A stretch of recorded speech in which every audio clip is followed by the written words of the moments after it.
Hey y'all, Scott here. Man, I had a chance to have an essay published in the book Why Peace, edited by Mark Gutman, but I didn't understand what an opportunity it was.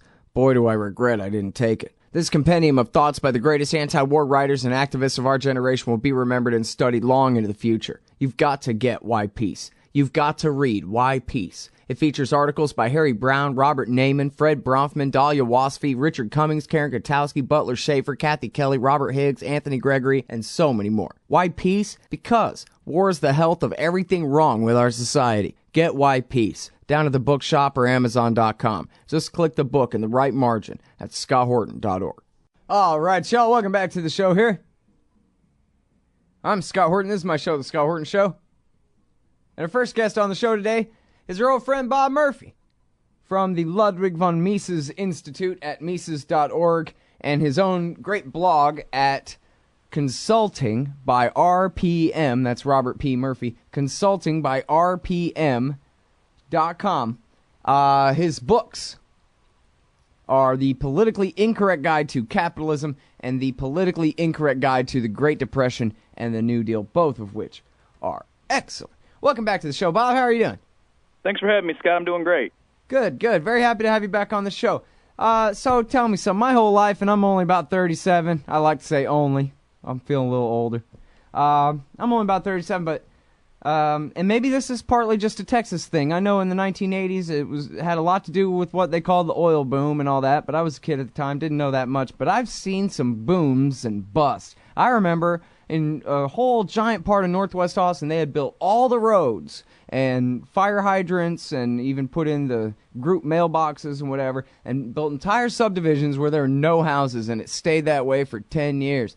And, you know, I was just wondering, this boom and bust cycle, what causes it?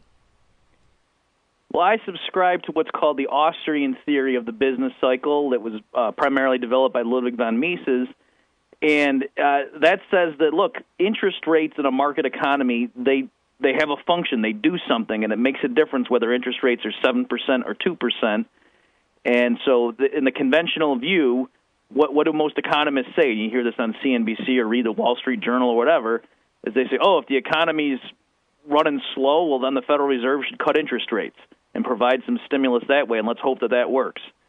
And the Austrians say that that's the wrong thing to do. It's actually the government's manipulation of the interest rate that causes the boom-bust cycle. So specifically, when interest rates are artificially low, that gives this false sense of prosperity. It causes a boom. Businesses start hiring. They expand. Everything seems great for a while.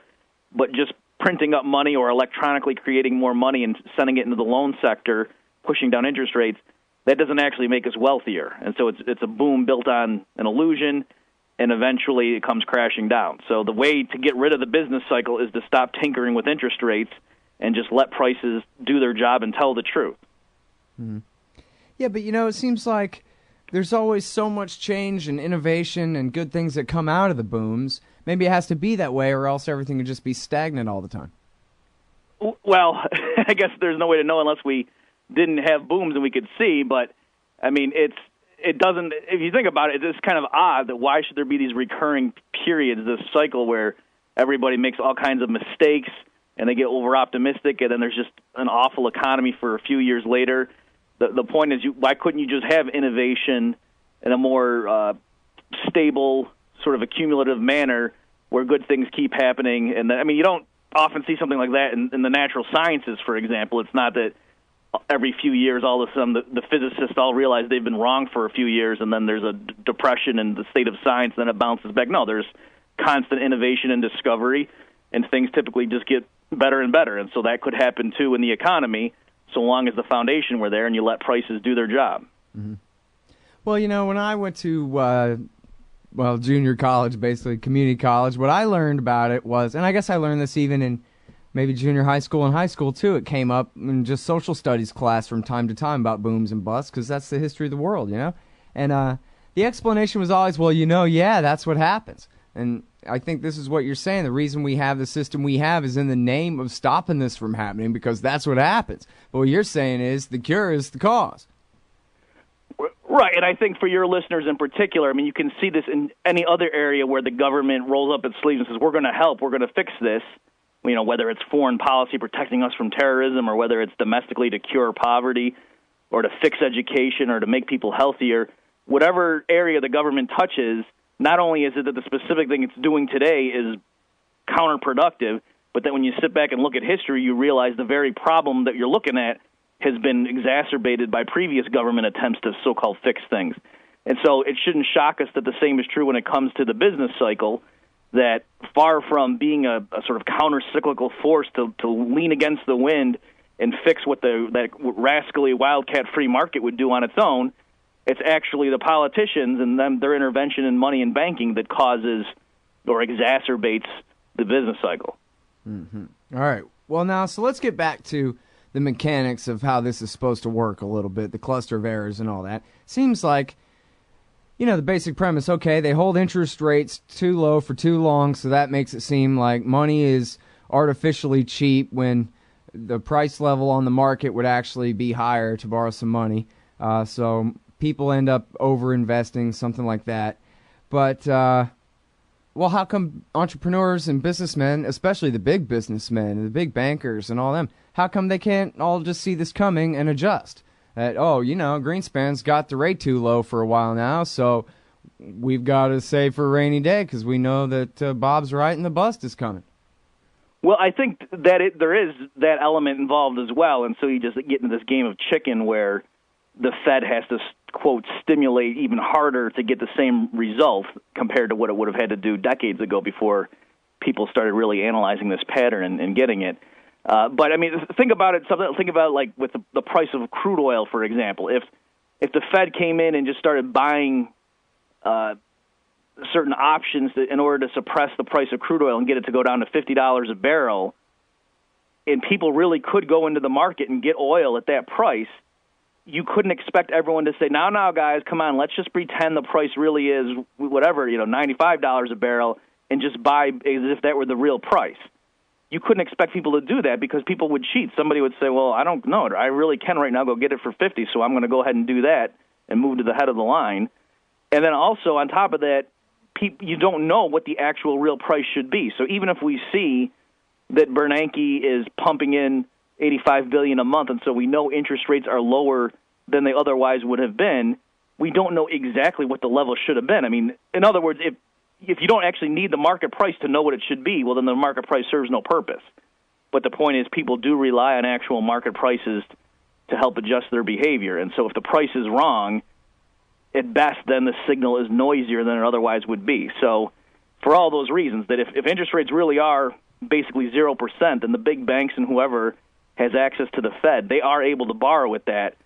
And they might know it's a bubble, but they're going to say, well, so what? I can still get in, and hopefully I'll get out before the thing blows up.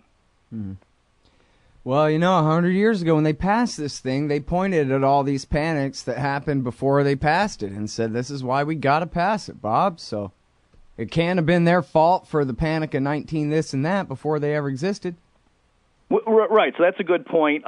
So one thing is, even on their own terms, if the point of establishing the Fed, which, like you say, happened in the end of 1913, was to provide stability to the business or to the economy, macroeconomy, and to smooth out the business cycle, well, then clearly they failed, because by anyone's reckoning, the two worst crises in U.S. history and world history happened after the Fed was formed, right? So they clearly have not done their job as to preventing catastrophic business collapses and so on.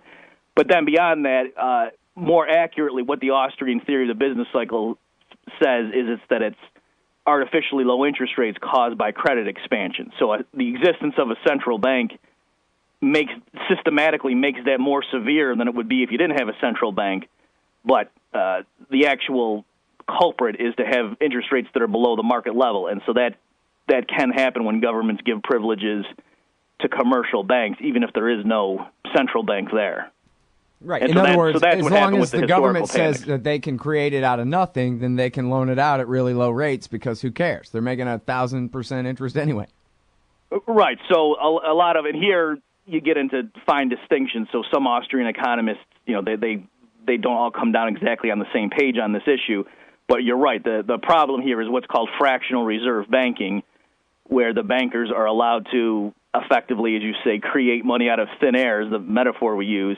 that in the very act of giving a loan to somebody, the banks create that money effectively. And so from their accounting point of view, the bank's assets and liabilities go up simultaneously, which other businesses don't have the power to do that legally. And so different Austrians come down as to whether that's a fine thing and just you have to have market discipline or whether it should be illegal. But the point is governments historically have not made banks satisfy their legal contracts. In other words, when there's been a panic, typically governments have relieved banks of their contractual obligations, and they're able to just shut their doors and say, well, we can't pay you right now, come back later and maybe we will. And so it's that sort of thing that allows banks to get away with this and cause this boom-bust cycle. Mm-hmm. All right, now, they've been creating a lot of money since the collapse of '08, and it doesn't seem like an artificial boom right now. It seems like a jobless recovery. People blowing their brains out. So where's the big bubble? We want to ride a fake bubble for a while. As long as they're inflating, where's our end of this thing? Yeah, so that's a great question. I have a couple responses. And so first, let me inject some humility that I did think we were going to see more price inflation by this point than we have. And so I do want to admit that. But there's a couple things going on. So one is I think there is a bubble. I think it's in the dollar and in the U.S. Treasury market in particular. So, in other words, I think interest rates would be a lot higher on federal government debt if you didn't have the Fed sitting in the wings gobbling up so much of it all the time, that they're artificially propping up the treasuries, which is the same thing as keeping their yields lower. And also the dollar, I think it has this unwarranted stability in the international markets, and that I think people will eventually come to realize that, yeah, this is crazy. They've just been printing money. That's their only strategy, and the dollar will crash at some point. And so I think looking back, people will say right now we were in a huge bubble and people didn't realize it, or not many people realized it. But the other thing, too, is what's your baseline? If they had done nothing in 2008 and just let nature take its course, prices would have fallen dramatically. CPI could have fallen 15-20%. And so the fact that it has steadily risen year after year from that point actually does mean that they inflated and made prices a lot higher than otherwise would have been. It's just that the baseline would have fallen through the floor. Right. So that's sort of like, I'm the world's worst amateur at this, but if I understand it right, that's sort of like the history of the early and mid-'20s, before the real big boom in the stock market that they engineered from about 27 through 29 to help the British. But before that, they were, after the last collapse from 2021, they were inflating and inflating and inflating, but there was so much new prosperity, real wealth being built, and expansion and productivity and all that across the country, where prices would have been rapidly falling, they were staying right about the same. And so the distortion was the same, but it seemed like stability, when really things should have been a little bit unstable due to all the rapid advancements in different areas of the economy. Yeah, that's a great point, and you're right to draw that analogy. So what happened in the 1920s so coming out of World War I, the U.S. government had a huge debt, tax levels were very high, and so under Calvin Coolidge in particular, the government started acting what nowadays we would call extremely fiscally conservative. They were cutting marginal income tax rates, and the Coolidge administration just ran a string of budget surpluses. And so, and then you had all sorts of, like you say, innovations during the 1920s. It was the Roaring '20s. People were getting electricity. Car production was up. More people getting radios and things like that. So it was really a huge innovation. It was a very prosperous decade under many criteria. And you're right. What would have happened had the money supply been fairly stable? This huge increase in the output of real production would have meant prices would have been falling. That even if people at their jobs got the same paycheck year after year, measured in dollars, they would be able to buy a lot more at the store. But actually, as you said, CPI was fairly stable over this period. And that's why guys like Irving Fisher, the Chicago School economist, he made those, what are now in retrospect, outrageously bad predictions, like almost a few weeks before the huge stock market crash in 29, where he was saying, everything's rosy. I see stock prices have reached a permanent plateau and so forth. And partly why it wasn't just he was throwing the darts at a board and was just wrong. He had a model where he thought as long as the Fed kept consumer prices stable, that's all you could ask for in terms of ensuring stability. Whereas it was Austrian economists who were saying, in real time, before the crash happened, they weren't just ex post explaining what happened. They were warning that, no, this stability of consumer prices is masking the underlying inflation of money and credit, and this is distorting the capital structure in the economy, and a crash is going to come at some point because this is unsustainable. And that's where we're at right now. Right. So I think people should not, like guys like Paul Krugman and Brad DeLong running around saying, we haven't had consumer prices blow up over the last few years, so clearly the Fed hasn't done any harm. In their mind, the Fed needs to do more because for them, and it's not just for Keynesians, it's also for a lot of supply-side economists too, they think that the only downside to the Fed printing a bunch of money is that, you'll see prices rise really quickly at the grocery store. So don't get me wrong, that is a bad thing, but the Austrian point is that if the new money's coming in through the loan market, through the credit channels, which it normally does in the way our system works, then beyond all those other problems of just debasing the dollar, it screws up investment. Investment goes into the wrong lines, and over time, with the wrong interest rates in place, the capital structure becomes unsustainable. That, again, interest rates do something. They serve a purpose, and so if interest rates are basically zero for several years when they should have been 3 or 4% or whatever, that's going to have an impact. It's not they can be whatever they need to be. But maybe you were right, not wrong, but they were listening to you and listening to Ron Paul. And Ron Paul was screaming in Ben Bernanke's ear. This is like a little Ron Paul on Ben Bernanke's shoulder. You're going to cause a terrible inflation. Stop it. And so he came up with this brilliant scheme. What he would do is he would listen to you and Ron, not and abolish his office and resign or anything, but what he would do is he would pay the banks to keep the money on the shelf at the Fed. So he would give them enough of our money that they would all be made whole for all the bad bets they made, no matter how many trillions of dollars worth of bad bets they made.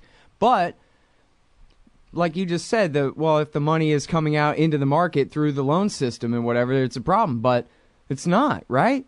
The only people getting it are the banks, and the money's just sitting there. Or am I wrong about that? And actually, loans are being made to heavy industry and that kind of thing right now.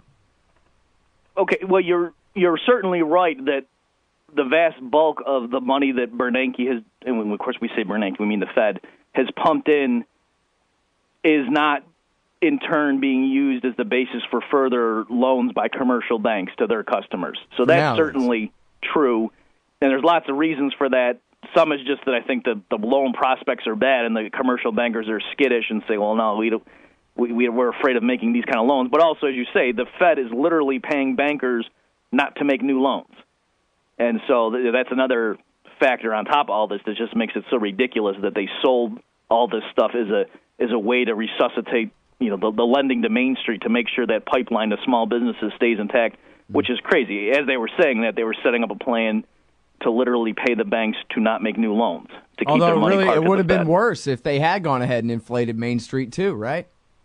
Well, yeah, in a sense. Given what they were doing, it probably, it depends what you mean by worse or not, because this just allowed them to do it longer, and so now when the problem comes to a head, it's going to be that much worse.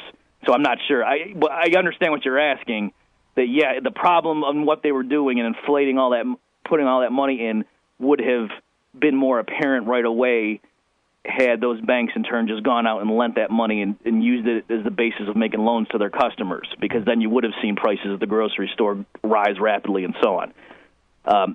They're trying to do what they can. They deal with one problem, and then that has unintended consequences over here, so they patch that up, and they're just running around like a doctor who's just injecting their patient with all sorts of different drugs and trying to deal with all the different side effects. And eventually they're going to run out of options.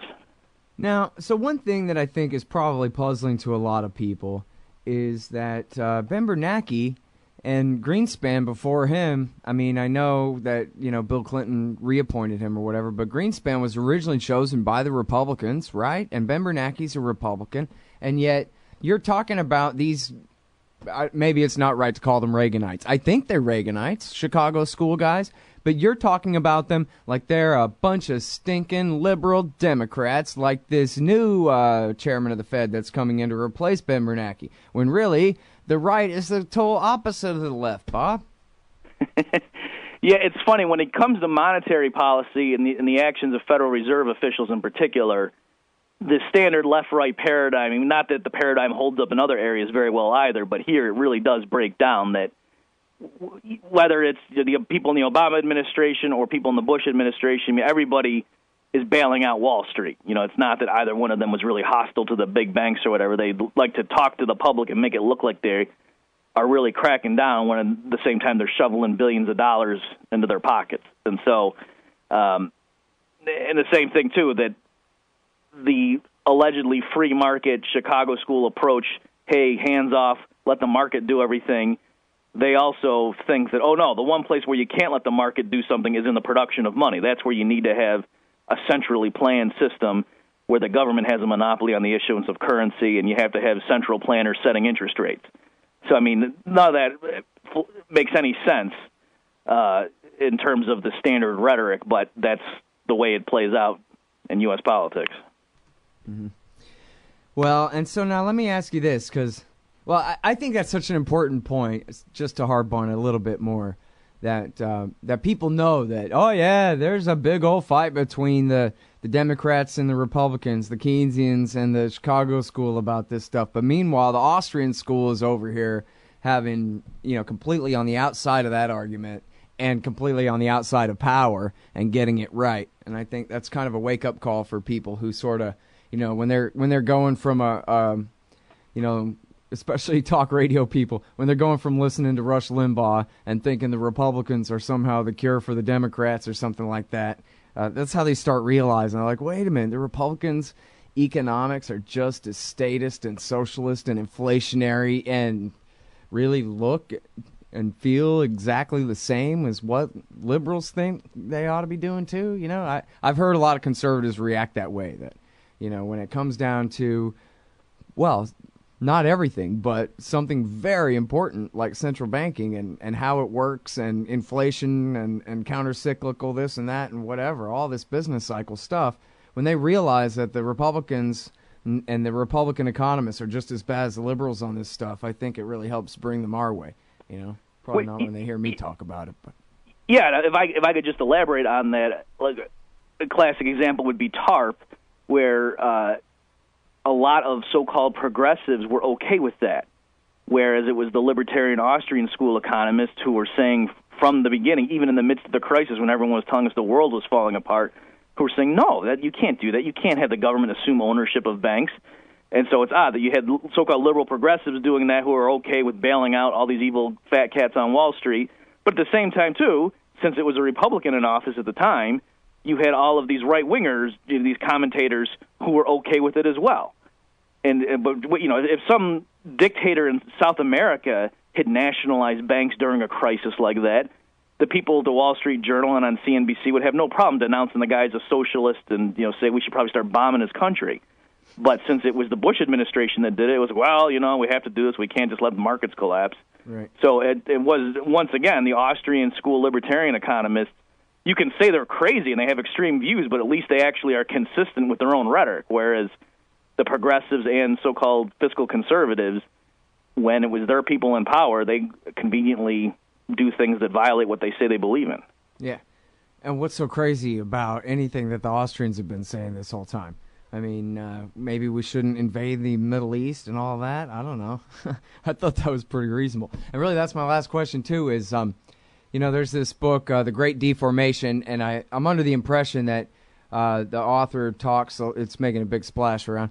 I'm under the impression that the author covers the empire quite a bit in there. I haven't had a chance to read it, but I do know about the deformation of which he speaks, at least the militarist part of it.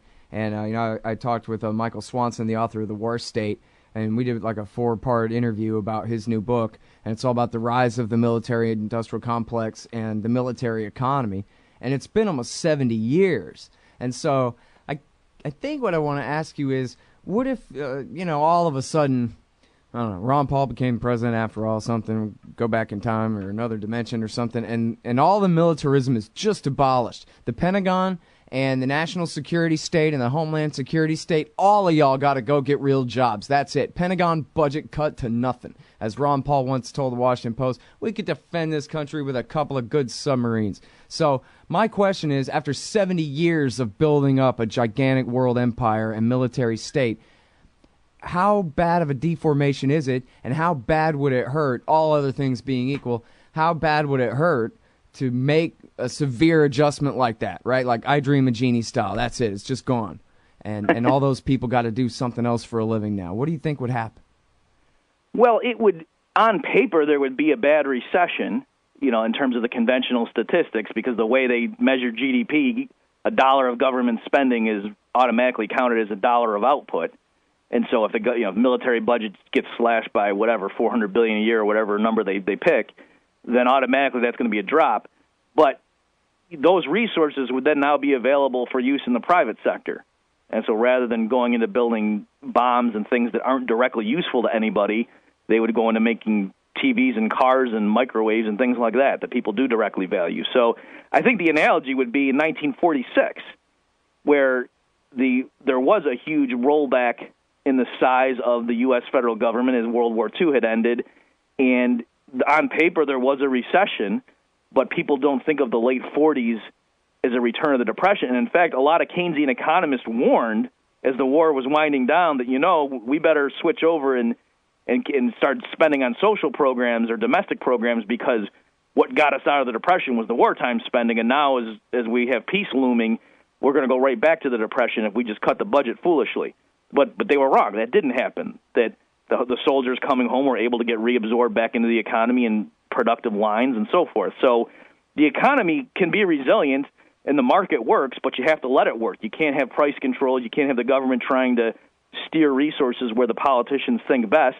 If the government stops spending money and let things go to where the market directed them, you get a pretty fast recovery. Well, now, but wasn't that just another boom at that point? Another fake boom? I mean, in 46, weren't they just inflating? Well, yeah, they were. There's two different things. I mean, there's one thing about the government spending money that it gets through taxing and borrowing, and then, so if it switches over, there's a adjustment period, but that doesn't cause the whole private sector to be artificially maladjusted the way artificially low interest rates are. Mm-hmm. So it's true that during wartime you have both things going on at the same time, that the government's spending a bunch of money and typically the central bank is help financing it by screwing with interest rates. So the problem with monetary distortion is that even private sector channels get messed up because the interest rate is wrong. Right.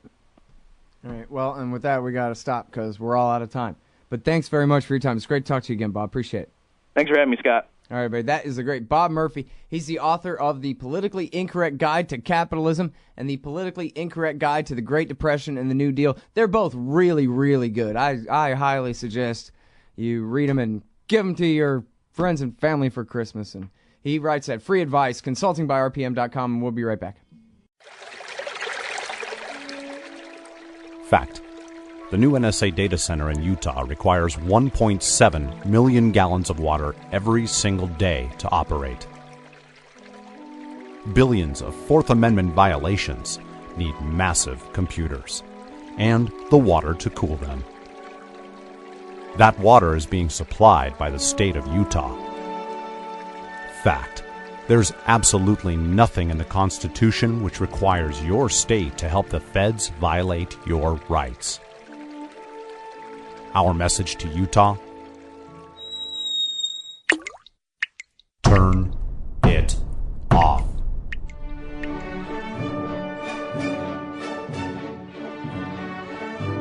No water equals no NSA data center. Visit offnow.org.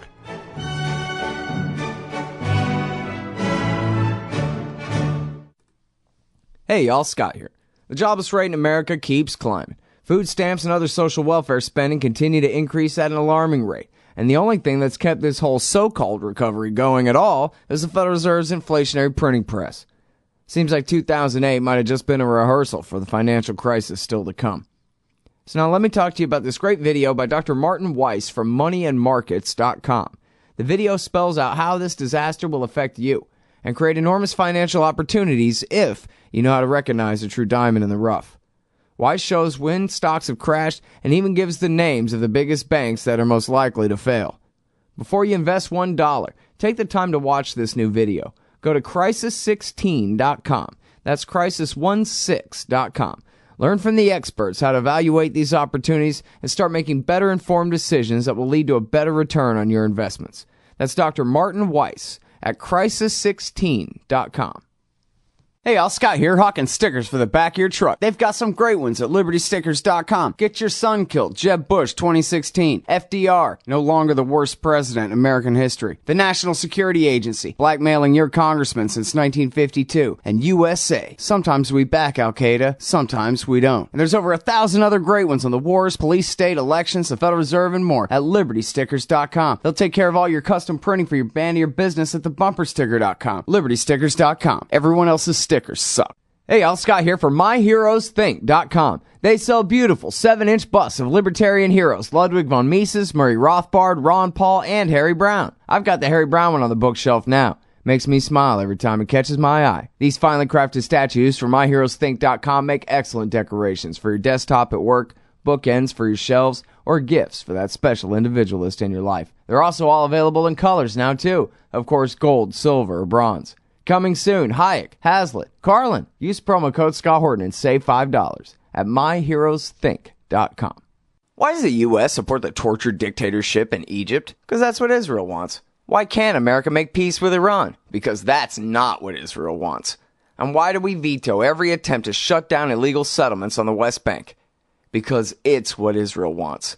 Seeing a pattern here? Sick of it yet? It's time to put America first. Support the Council for the National Interest at councilforthenationalinterest.org and push back against the Israel lobby and their sock puppets in Washington, D.C. That's councilforthenationalinterest.org.